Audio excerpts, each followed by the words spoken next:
আসসালামু আলাইকুম সবাইকে। শুরু করতে যাচ্ছি বাইজি কন্যা উপন্যাসের 61 এবং 62 নম্বর পর্ব। নিশুতি রাত, নিরুৎসাহিত দেহে মনে সন্তানকে নিয়ে পাঁচফোড়ন গৃহে উপস্থিত হলো শাহিনুর।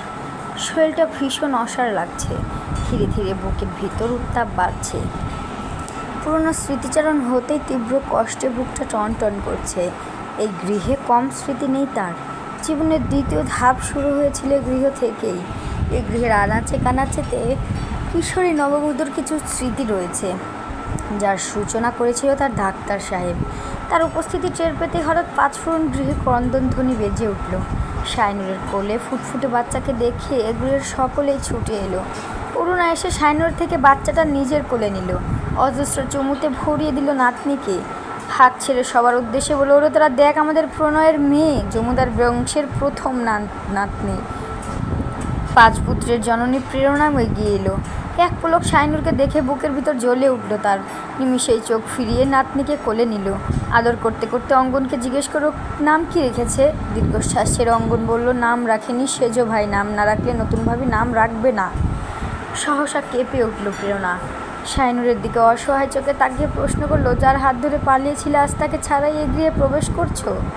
আমার ছেলেটা তোমার কাছ থেকেও নিখোঁজ হয়ে গেল। নড়ে উঠল শাহিনুর, বুকের ভিতর তীব্র কষ্টটা গাঢ় হয়ে উঠল। অঙ্গন বলল, আম্মা এসব কথা থাক, আমি আপনাকে কথা দিয়েছি তো ভাইকে খুঁজে বের করবো, আমাকে ভরসা করুন। অশ্রুসিক্ত নয়নে অঙ্গনের দিকে তাকিয়ে চুপ করলো প্রেরণা।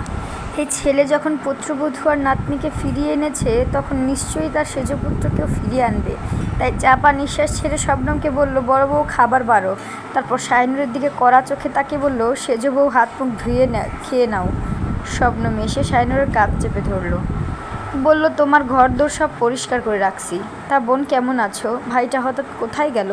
কি হয়েছিল সব ঠিক বলবা? আসলে অঙ্গন গতকাল হঠাৎ কী সব বলল, বুঝে উঠতেই পারলাম না। শবনম কথা বলতে বলতে শাহিনুরকে নিয়ে অন্দরে চলে গেল। জেবা এসে শাশুড়িদের সঙ্গে বৈঠকখানায় গিয়ে বসলো। শাহিনুরের মেয়েটাকে কোলে নিতে চাইলো, কিন্তু প্রেরণা কারো কোলেই দিল না। সে নিজের কোলে রেখে ফুটফুটে মুখটার দিকে তাকিয়ে রইল। কখনো কখনো অরুণাকে বলে উঠল, উনি বেঁচে থাকলে আজ কত খুশি হতেন। এ বংশে শুধু ছেলেই, একটা মেয়েও নেই। তার বংশের প্রথম মেয়ে আমার প্রণয়ের মেয়ে। অন্দর থেকে ছেলেকে কোলে নিয়ে এসে সখিনা বলল, আম্মা স্বপ্নরে ধরেন তো, খুব কান্নাকাটি করতেছে। জেবা স্বপ্নকে কোলে নিল। অরুণা সখিনাকে বলল, তোমার কি রুচি আছে? ওর কোলে একজন আছে, আবার আরেকজনকে সাধো। সখিনা হঠাৎ করে চোখের পানি ফেলতে শুরু করলো। নাকি সুরে বলল, আমার পোলাও তো আপনাকে বংশধর, সব বাড়ির পোলাইরই কদর বেশি। সখিনার এহেন কথা শুনে অঙ্গন ধমকে উঠল। ত্বরান্বিত হয়ে বৈঠকখানায় প্রবেশ করে বলল, সব বাড়িতে ছেলের কদর বেশি থাকলে এ বাড়িতে সবার কদর আছে। এ বাড়ির জন্য স্বপ্ন কতটা গুরুত্বপূর্ণ, ঠিক ততটা সেজো ভাইয়ের মেয়েও গুরুত্বপূর্ণ, বরং একটু বেশিই সে আমাদের কাছে। এর কারণটা নিশ্চয়ই তুই জানিস। আশা করি খোলাসা করে বলতে হবে না, এতে আমার ছেলের অপমান হবে। তপ্ত মেজাজে কথাগুলো শেষ করেই স্বপ্নকে কোলে নিল অঙ্গন। তারপর প্রেরণার পাশে বসে মৃদু হাসল। বলল, আম্মা বহুদিন পর বাড়িতে প্রাণ ফিরেছে, তাই না? দেখবেন আমাদের ছেলে মেয়েরা, আপনার নাতি নাতনিরা আবার এই সংসারে সুখ ফিরিয়ে আনবে। সখিনা চোখ মুছতে মুছতে ভিতরে চলে গেল। মাঝরাতে ঘুম ভাঙিয়ে ভাতিজিকে এক নজর দেখার জন্য পল্লব নিচে নেমে এলো। এসে মায়ের হাসি মুখ দেখে, কোলে জ্যোতির্ময়ী শিশুকন্যাকে দেখে চোখ মন দুটোই উৎফুল্লতায় ভরে গেল। অঙ্গন তাকে দেখে বলল, বড় ভাই, আমাদের ছোট আম্মাকে দেখে যাও। ঠোঁটে তৃপ্তিকর হাসি ফুটিয়ে এগিয়ে এলো পল্লব। এসেই মায়ের কোল থেকে নিজের কোলে নিল বাচ্চাটাকে। অঙ্গন বলল, 18 দিন। শুনেই আঁতকে উঠল সে। অস্ফুট স্বরে বলল, 18 দিন যাবৎ প্রণয় নিখোঁজ? শিশুকন্যাটি আদ্দলিত দৃষ্টিতে তাকিয়েছিল। পল্লব তার চোখে চোখ রেখে মা মা করছিল। হঠাৎ কি হলো, চোখ মুখ শক্ত করে কেঁদে উঠল মেয়েটা। প্রেরণা দ্রুত উঠে নিজের কোলে নিয়ে দোল দিতে লাগলো। অন্দর থেকে এক ছুটে বৈঠকখানায় প্রবেশ করলো শাহিনুর। আকস্মিক মেয়ের কান্না শুনে উদ্ভ্রান্তের মোড়ে ছুটে এসেছে। বিধায় শাড়ির আঁচল মেঝেতে লুটোপুটি খাচ্ছে। তাকে এভাবে উপস্থিত হতে দেখে সকলে হতভম্ব হয়ে গেল। শাহিনুর সেদিকে ভ্রুক্ষেপ না করে চঞ্চল পায়ে এগিয়ে এসে শাশুড়ির থেকে মেয়েকে ছিনিয়ে নিয়ে বুকে চেপে ধরল।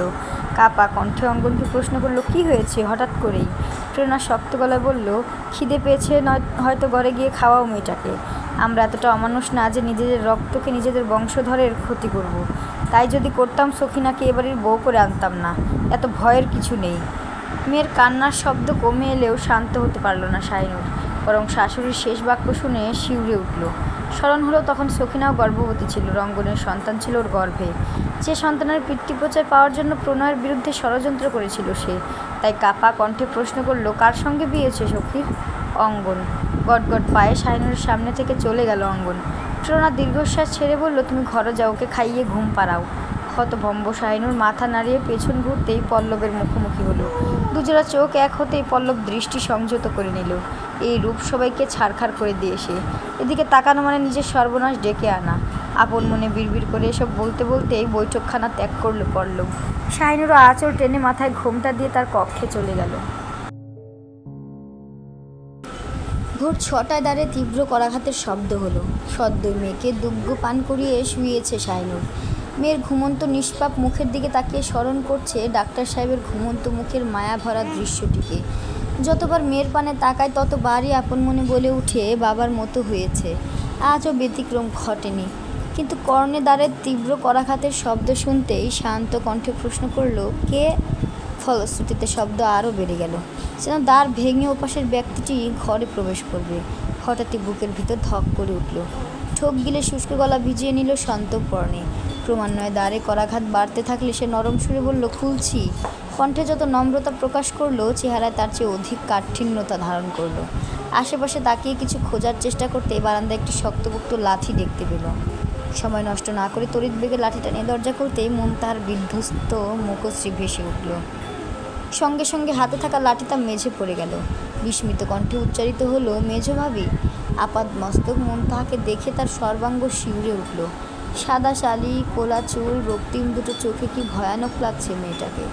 মন তাহার সামনের পাটির দাঁত বের করে বিটগুটে আকৃতির হাসি দিল। ফলে আরেক দফা শিউরে উঠল সে।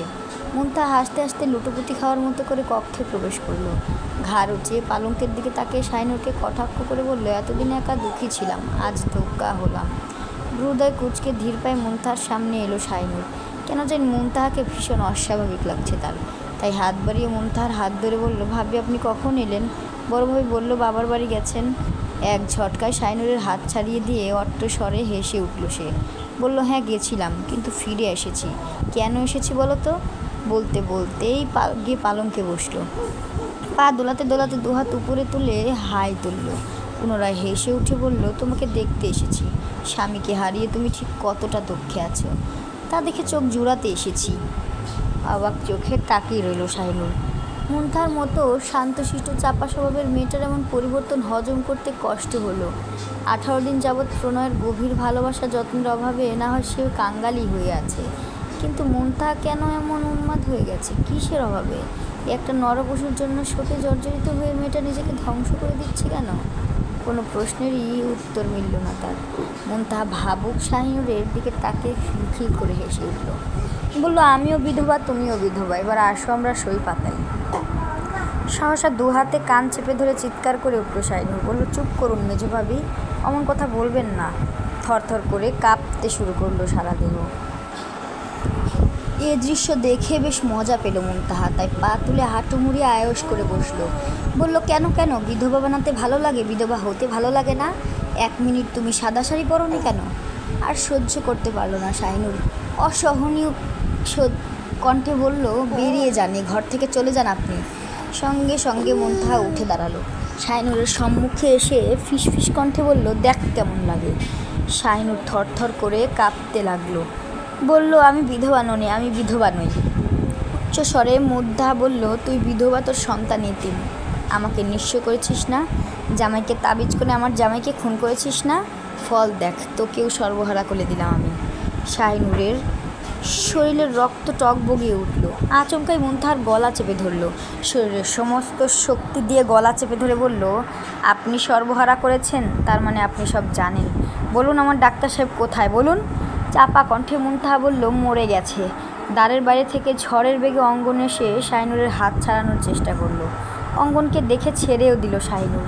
চিৎকার করে বলল, অঙ্গন ভাই, বেজো ভাবি কী সব বলছে? অঙ্গন হতভম্ব হয়ে মুনতাহার দিকে তাকালো। প্রশ্ন করলো, আপনি এখানে কি করছেন? কখন এলেন? কি বলছেন নতুন ভাবিকে? মুনতাহা কাশতে কাশতে গলা চেপে ধরে মুহূর্তেই রূপ বদলালো। গিরগিটিও বোধহয় এত তাড়াতাড়ি নিজের রূপ পরিবর্তন করতে পারবে না যত তাড়াতাড়ি মুনতাহা করলো। সে বাঁধ ভাঙা কান্নায় ভেঙে পড়ে বলল, আমি শুধু বলেছি বিধবা মেয়েদের সাদা শাড়ি পরতে হয়, এতেই আমাকে খুন করতে এসেছে।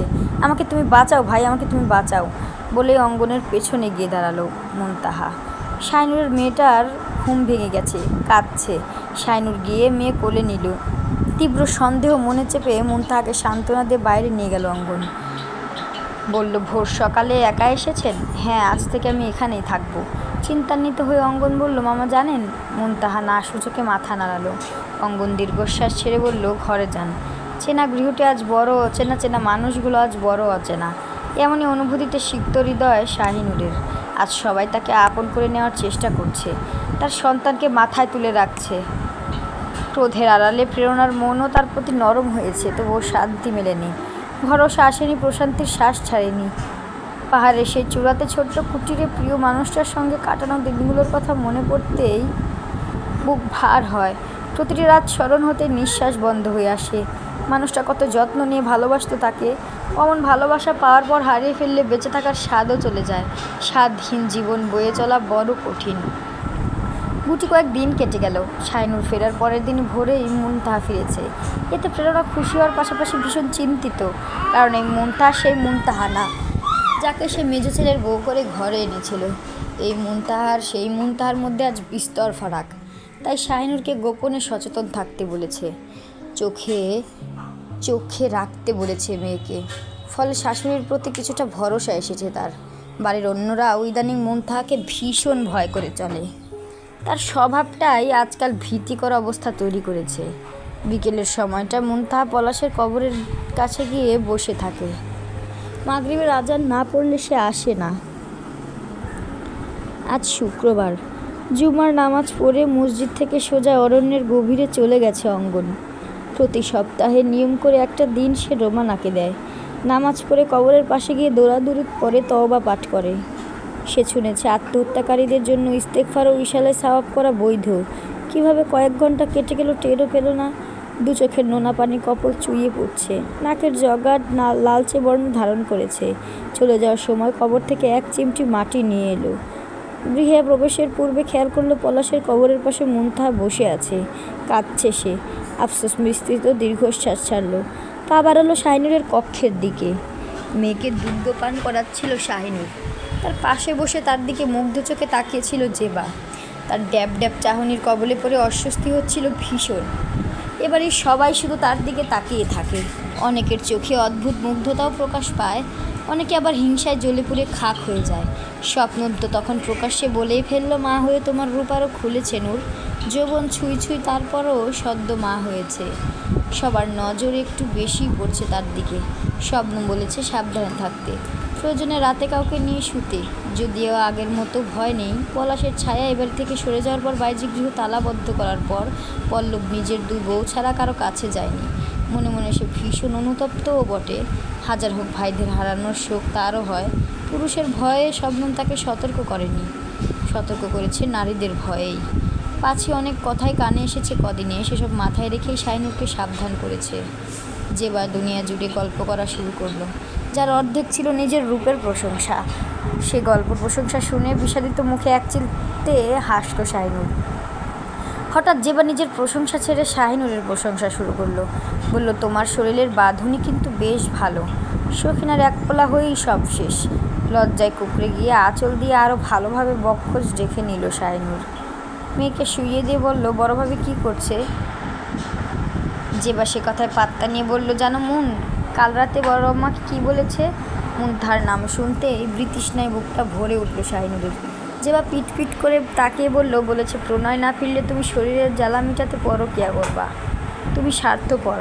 প্রণয় নিখোঁজ হওয়াতে নিরুপায় হয়ে আবার এই বাড়িতে আসছো, এই বাড়ির বাকি দুই ছেলের মাথা খেতে।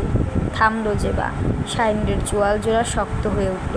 দু চোখ রক্তিম বর্ণ ধারণ করলো। নিঃশ্বাসে উত্তাপ বেড়ে গেল। জেবা পুনরায় বলল, শোনো, তুমি অঙ্গনের সাথে অত কথা বলো না। অঙ্গনকে জড়িয়ে কথাও কম বলে নাই। কেঁপে উঠল শাহিনুর।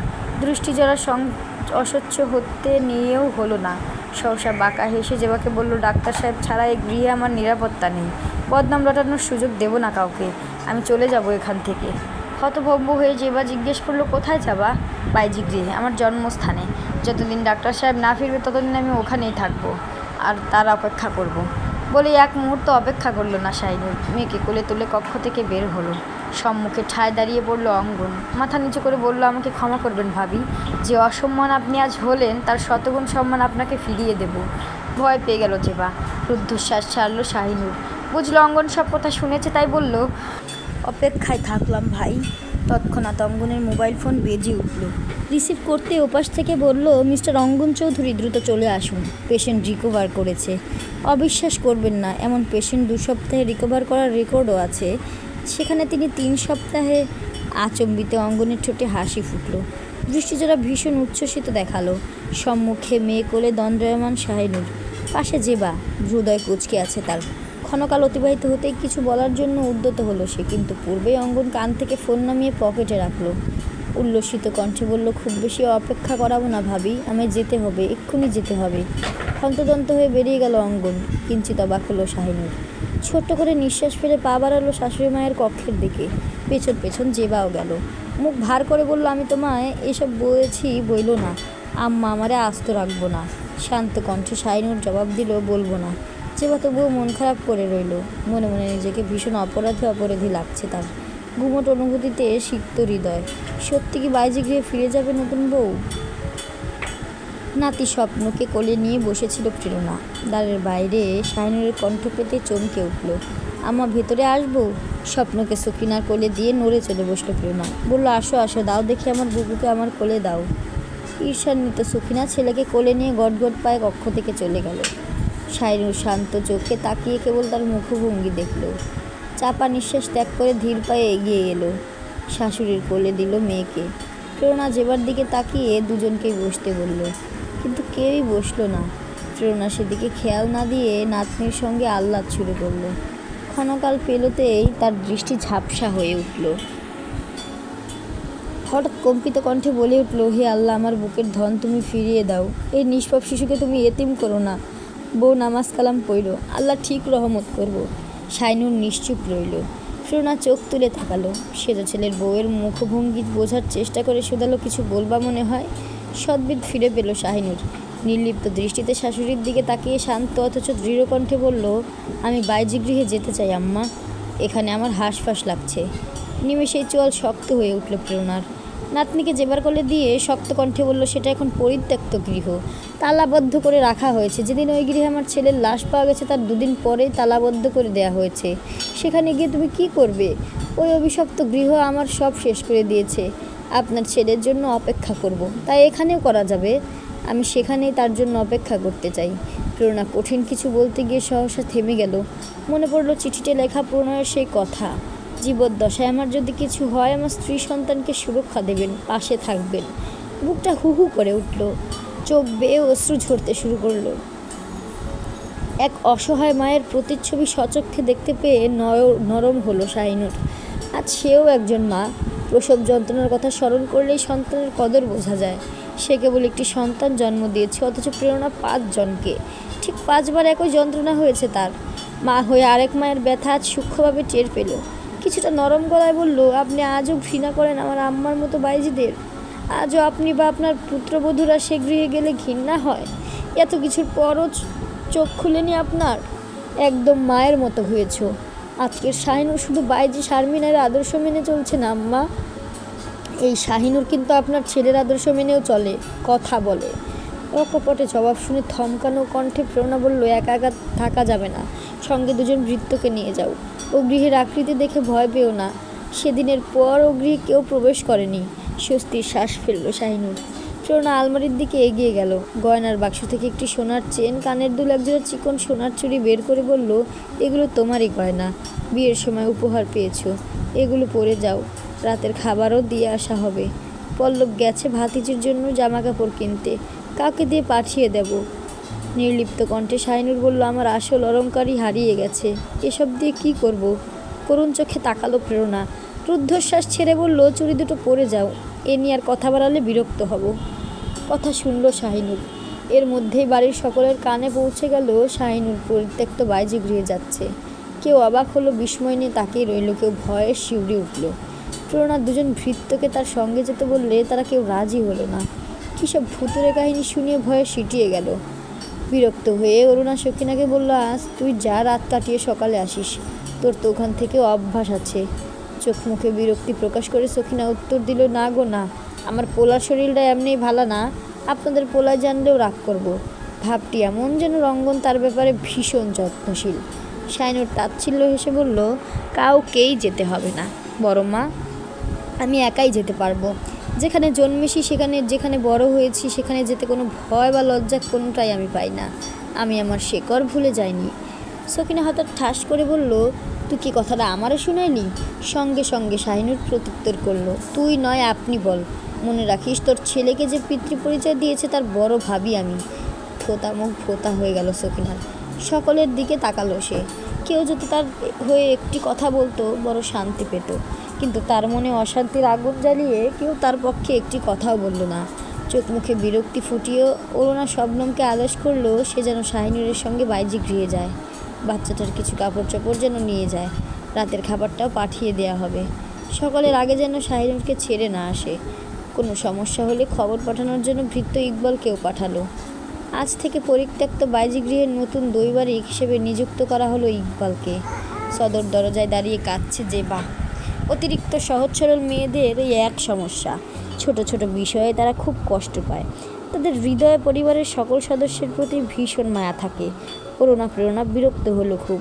শবনম তাকে মৃদু ধমক দিয়ে বলল, বোকার মতো কাঁদছো কেন? হয় সঙ্গে চলো, নয়তো কান্না বন্ধ করো। ওখানে নাকি অতৃপ্ত আত্মা আছে, আমার খুব ভয় লাগে। তাহলে এই কান্না বন্ধ করো। শবনমের কোলে শাহিনুরের মেয়ে ছিল, সে তাকে আরেকটু বুকে জড়িয়ে পা বাড়ালো। যেবা পেছন পেছন তার আঁচল টেনে ধরলো, বলল, দিনের বেলায় তো ভয় লাগবে না, আমি কাল সকালে যাব। গম্ভীর স্বরে শবনম জবাব দিল, তুমি এখন ভেতরে যাও। ইকবাল আগে, শাহিনুর পেছনে, শবনম তার পাশাপাশি যাচ্ছে। চারিদিকে মাগরিবের আজান ধ্বনি শোনা যাচ্ছে। হঠাৎ মুগ্ধার সঙ্গে দেখা হয়ে গেল। বিস্মিত হয়ে ইকবালকে প্রশ্ন করলো, কোথায় যাচ্ছেন? বাইজি গৃহে। আজ থেকে নতুন ভাবি ওখানেই থাকবে। কিঞ্চিত ঘাড় উঁচু করে পেছনে তাকালো। মৃদু পায়ে শাহিনুরের সামনে এসে বিদ্রূপের হাসি হেসে বলল, যে যে স্থানের যোগ্য। শাহিনুর কোনো প্রতিক্রিয়া দেখালো না, বরং তাকে সম্পূর্ণ অবজ্ঞা করে এগিয়ে চলল। মুনতাহা শবনমকে দেখে আশ্চর্যান্বিত হয়ে বলল, তুমি যাচ্ছ কেন? আমি বাড়ির বড় বউ, আমার দায়িত্ব অনেক বেশি। এত ছোট বাচ্চা নিয়ে ওকে একা ছেড়ে দিতে পারি না। অকপটে জবাব পেয়ে মুনতাহা সন্তুষ্ট হলো না। তীব্র ক্ষোভ প্রকাশ করে হনহনিয়ে ভিতরে চলে গেল। বাইজি গৃহের প্রধান ফটক পেরোতেই শাহিনুরের চিত্ত চঞ্চল হয়ে উঠল। হাঁটা পা থেমে গেল। চোখ বন্ধ করে ঘন ঘন নিঃশ্বাস ছাড়ল। শৈশবের কত শত স্মৃতিরা আশেপাশে নাড়া দিল, হিসেব নেই। হঠাৎ বদ্ধ চোখ দুটি খুলল। বাম দিকে ফিরে দেখল ছোট টিনের ঘরটি ঝোপঝাড় মাকড়সার জালে আবৃত হয়ে আছে। বুক চিরে দীর্ঘশ্বাস বেরিয়ে এলো। মনে পড়ল শেষবার যখন এই ঘরে প্রবেশ করেছিল, রঙ্গনের জন্য মরণ বিষ নিয়ে বেরিয়েছিল। মাথার উপর দিয়ে এক ঝাঁক কুচকুচে কাক উড়ে যেতেই চমকে উঠল শবনম। শাহিনুরও চমকালো, তার মেয়েটা সহসা কেঁদে উঠল। শবনম তাকে বুকে জড়িয়ে দোয়া দরুদ পড়তে শুরু করলো। শাহিনুর ক্ষীণ স্বরে বলল, বড় ভাবি ভয় পাচ্ছেন? আল্লাহ ভরসা, চলো। ইকবাল ভেতরে গিয়ে কারেন্টের লাইন ঠিক আছে কিনা দেখলো। সকল লাইট ফ্যানের সুইচ চিপে চেক করলো। আসার সময় খেজুর গাছের ডাল কেটে নিয়েছিল, সে ডাল দিয়েই মাকড়সার জালগুলো ছাড়াতে লাগলো। ঝাড়ু দিয়ে মেঝে পরিষ্কার করলো, হাঁক ছেড়ে ডাকলো, ভাবিরা কই গো, তাড়াতাড়ি আসেন। কোন ঘরে থাকবেন বলেন, পরিষ্কার করে দেই। শাহিনুর যখন গৃহের ভেতরে প্রবেশ করলো, সারা দেহে কাঁটা দিয়ে উঠল। কেমন গা ছমছম ভাব, গরম বাতাস শরীর ছুঁয়ে দিচ্ছে। পুরনো পুরনো অদ্ভুত গন্ধ আসছে। 8 মাসের ব্যবধানে গৃহের চেহারা এমন বদলে গেছে। শবনম তার গা ছুঁয়ে দাঁড়িয়ে রইল।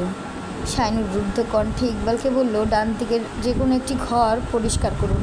বাঁ দিকে তার মায়ের ঘর, মান্নাত বউর ঘর। তাছাড়া ডান দিকের ঘরের জানালা থেকে বাইজি গৃহের প্রধান ফটক স্পষ্ট দেখা যায়। সবটা বিবেচনা করেই ডান দিকের ঘর পরিষ্কার করতে লাগলো। ডান দিকের 3 নম্বর ঘর পরিষ্কার করে ইকবাল চলে গেল, যে ঘরে মেয়ে সহ শবনমকে পাঠিয়ে আম্মার ঘরের দিকে পা বাড়ালো শাহিনুর। শারমিন বাইজির কক্ষের সামনে যেতেই সর্বাঙ্গ কেঁপে উঠল। উন্মুক্ত দ্বারের মেঝেতে বয়ে চলা সেই রক্তের স্রোতধারা মানসপটে ভেসে উঠল। আজ সেই রক্তের লাল বর্ণ কালচে বর্ণে পরিণত হয়েছে। ধুলাবালি ছত্রাক সেই কালচে বর্ণকে খুব বেশি আড়াল করতে পারেনি। বিদঘুটে গন্ধে গা গুলিয়ে উঠল শাহিনুরের। অনুভব করলো এক পাপের রক্তের ঘ্রাণ চারপাশে দুর্গন্ধ ছড়িয়েছে। মরে গিয়েও নিজের শরীরই পচা গন্ধ বাইজিগৃহে ঠিক রেখে গেছে। আঁচল দিয়ে নাক চেপে ধরল শাইনুর। ধীর পায়ে এগিয়ে চলল কক্ষের ভেতরে। বাইরের চেয়ে ভেতরের অবস্থা আরও খারাপ। দুর্গন্ধে টিকে থাকাও মুশকিল হয়ে পড়ল। কক্ষের প্রতিটি জানালা খোলা। দমকা হাওয়াতে ক্ষণে ক্ষণে ঠাস ঠাস শব্দ হচ্ছে। মাথায় দেয়া যত্নশীল ঘোমটাটা বাতাসের ঝাপটায় কাঁধে পড়ে রইল। শরীরের থেকে সেচ জল নিঃসৃত হচ্ছে শাহিনুরের। বুকের ভিতর চলছে প্রবল উত্তেজনা। সহসা নাক চেপে রাখা আঁচলকানা ছেড়ে দিয়ে চারপাশ ঘুরে ঘুরে দেখল। কক্ষের দেয়ালে হাত বুলিয়ে সেই বাচ্চা শাহিনুরটি হয়ে গেল। ডাকলো, আম্মা, আম্মা গো, মান্নাত বুবু, ও বুবু। ঠোঁট কামড়ে ভিতর থেকে উপচে পড়া কান্নাগুলো আটকালো। মেঝেতে স্থির দৃষ্টিতে কতক্ষণ তাকিয়ে থেকে হঠাৎ হুমড়ি খেয়ে বসে পড়ল। খামচে ধরল শুকিয়ে যাওয়া কালচে রক্তের দাগে মাখামাখি তলোয়ারটি। আম্মার দেওয়া শেষ উপদেশ, শেষ উপহারটি সযত্নে নিজের কাছে রাখবে বলে তলোয়ারটি নিয়ে ছুটে বেরিয়ে গেল কক্ষ থেকে। ডাক্তার বলল, আপনার রোগী ভীষণ স্ট্রং। যতটুকু বুঝলাম মনের জোর অনেক বেশি। সাধারণত প্রতিটি মানুষের জীবনেই কোনো না কোনো উদ্দেশ্য থাকে। আপনার রোগের উদ্দেশ্য কি জানি না, তবে এটুকু বলতে পারি সেই উদ্দেশ্যের প্রতি এতটাই আকর্ষণ, মনোবল এত প্রখর যে ভেজিটেবল স্টেট থেকে মাত্র 3 সপ্তাহে ফিরে এসেছে। যে পেশেন্ট বাঁচতে চায়, মৃত্যুর সঙ্গে লড়াই করতে চায়, তার সফলতা 99%। রমেশ বলল, ভীষণ ব্যক্তিত্ববান ডাক্তার, একদম নির্ভেজাল ব্যক্তিত্বের মানুষ। আর ওর ভালোবাসা ওর ব্যক্তিত্বের চেয়েও নির্ভেজাল, নিখুঁত। বিস্মিত হয়ে ডাক্তার বলল, আই সি, এসব দেখলে শুনলে সত্যি বিশ্বাস হয় পৃথিবীতে সত্যিকারের ভালোবাসা আজও বেঁচে আছে। এ প্রথম এমন একজন কোমা পেশেন্ট পেলাম। এবার করণীয়? নড়ে চড়ে বসলেন ডাক্তার। পুরোপুরি বোঝানোর উদ্দেশ্যে সবটা খুলে বললেন। সাধারণত কয়েকদিন থেকে কয়েক সপ্তাহের মধ্যে কোমার একটি পরিসমাপ্তি ঘটে। কয়েক রোগী আবার জেগে উঠে বা সচেতন হয়, নতুন মৃত্যুবরণ করে। কিন্তু বিরল ক্ষেত্রে কেউ কেউ মাসের পর মাস, বছরের পর বছর কোমায় থাকতে পারে। কোমার কাছাকাছি দুটি শব্দ হলো ব্রেন ডেথ আর ভেজিটেটিভ স্টেট। ব্রেন ডেথ অর্থ মস্তিষ্কের স্থায়ী ক্ষতি বা মস্তিষ্কের সব কার্যক্রম থেমে যাওয়া। আর ভেজিটেটিভ স্টেট অর্থ রোগীর মস্তিষ্ক সজাগ থাকে কিন্তু চেতনা দিয়ে বা স্বেচ্ছায় কিছু করতে পারে না। বুঝতে পেরেছেন নিশ্চয়ই? আপনার পেশেন্টের মস্তিষ্ক সজাগ ছিল, এখনও আছে। আজ বিকেলে মাত্র 2টো কথা বলেছে, বাকিগুলো বোঝা যায়নি। আশা করছি ধীরে ধীরে বাকিটাও সেরে যাবে। কিন্তু ওর পা, আই থিঙ্ক আমৃত্যু পঙ্গুত্বকে বরণ করে বাঁচতে হবে। কেবিনের বাইরে চিন্তিত হয়ে দাঁড়িয়েছে অঙ্গন। রমেশ ডাক্তারের সঙ্গে কথা শেষ করে এসে বলল, প্রণয়ের কেবিনে চল। এ পর্যন্ত 2টো কথা বলেছে, দুটোই বউ বাচ্চা নিয়ে, অথচ নিজের দিকে এখনও খেয়াল দেয়নি। থমথমে গলায় অঙ্গন বলল, ডাক্তার কি বলল? ওর মস্তিষ্ক সজাগ আছে, কথা বলতে পারবে, তবে বেশি কথা বলা নিষেধ। প্রণয়ের কেবিনে ঢুকতেই নার্সরা বেরিয়ে গেল। স্যালাইন চলছে। এক দৃষ্টিতে দেয়ালের দিকে তাকিয়ে আছে প্রণয়। দুজন মানুষ তার পাশে এসে বসেছে। টের পেয়েছে কিনা বোঝা গেল না। অঙ্গন হাত বাড়িয়ে তার বুকে স্পর্শ করলো। অনুভব করলো বুকের ভিতর অস্বাভাবিক ঢিপ ঢিপ করছে। এক ঝোঁক দিলে মৃদুস্বরে ডাকলো, ভাই। কেঁপে উঠল প্রণয়। নিজে ঘুরলো না, শুধু চোখ ঘুরিয়ে একবার দেখলো অঙ্গনকে। অঙ্গন তার বুকে আর একটু শক্ত হাতে চেপে ধরে বলল, নতুনভাবে একদম ঠিক আছে ভাই। তোমার ফুটফুটে একটা মেয়ে হয়েছে, ঠিক তোমার মতো। নতুনভাবে নাম রাখেনি, তুমি ছাড়া কাউকেই নাম রাখতে দেবে না।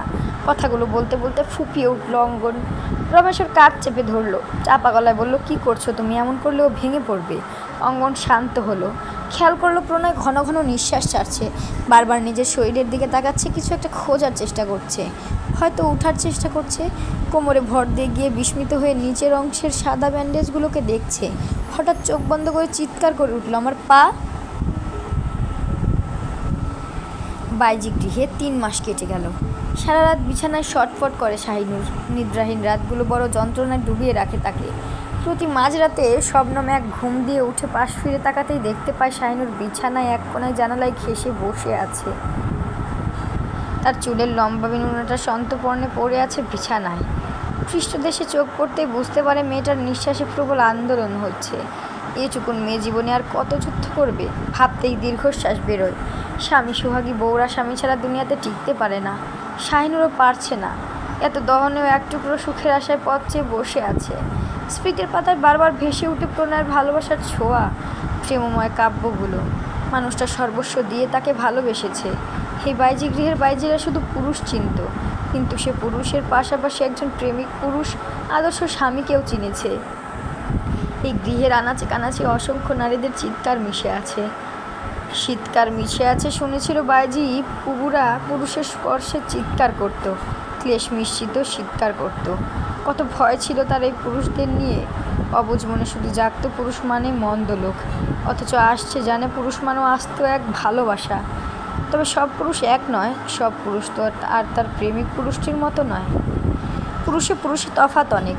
সব পুরুষ যত্ন নিয়ে ভালোবাসতে পারে না, সব পুরুষ যত্ন নিয়ে শারীরিক সুখ দিতে জানে না। বাইজিদের কপালে সেসব পুরুষ জুটেছে, তারা শুধু সুখ নিতে জানে, দিতে জানে না। প্রণয় সেই পুরুষ যে ভালোবাসা দিয়ে ভালোবাসাকে জিতে নিয়েছে, প্রেমের মতো গভীর অনুভূতি দিয়ে অর্জন করে নিয়েছে শাহিনুরকে। তার স্পর্শে কখনো চিৎকার আসেনি, ক্লেশ বোধ হয়নি।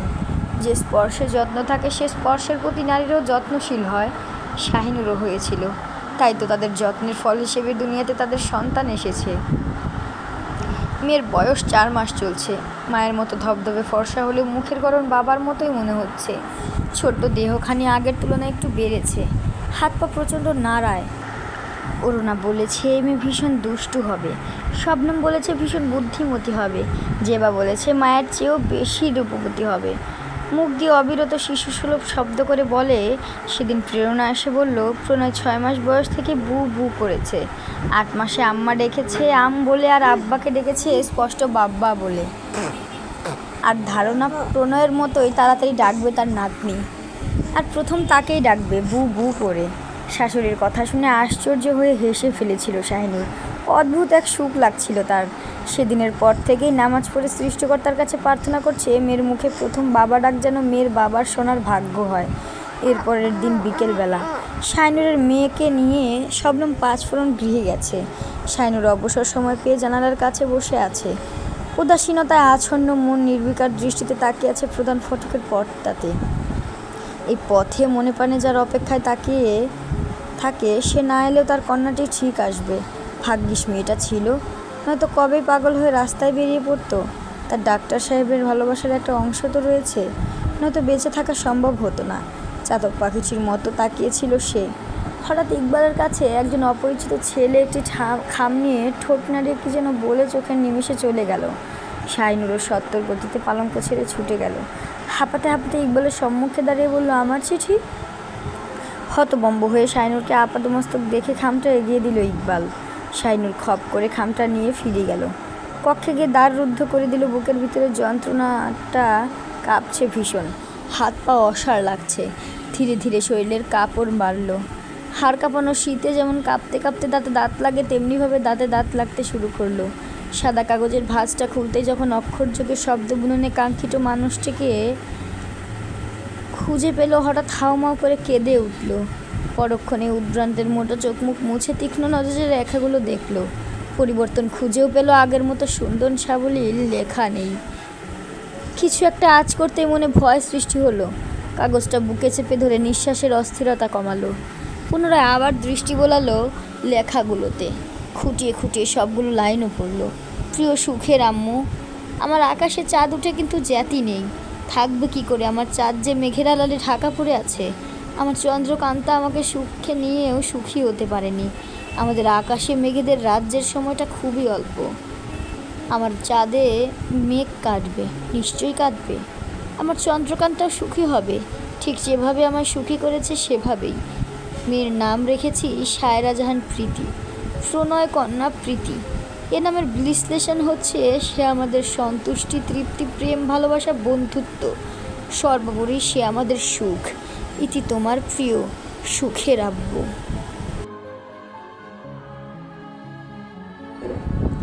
আচ্ছা, আপনারাই বলুন তো, প্রণয় কি ফিরে আসবে তার মেয়ের কাছে আর তার চন্দ্রকান্তার কাছে, নাকি তাকে পুলিশে ধরে নিয়ে জেল হাজতে পুরে দেবে? কমেন্টে এই বাক্যটি জানাতে ভুলবেন না কিন্তু। দেখি কার অনুমান সঠিক হয়। আশা করি সবাই ভালো থাকবেন। আর এই পর্বটি ভালো লাগলে একটি লাইক করে যাবেন। পরের পর্ব ডেসক্রিপশন বক্সে দেওয়া আছে, দেখে নেবেন। আর সবার আগে আমার ভিডিওগুলো পাওয়ার জন্য আমার চ্যানেলটি সাবস্ক্রাইব করে বেল আইকনটি ক্লিক করে যাবেন। অসংখ্য ধন্যবাদ আপনাদের সবাইকে। আসসালামু আলাইকুম, আল্লাহ হাফেজ।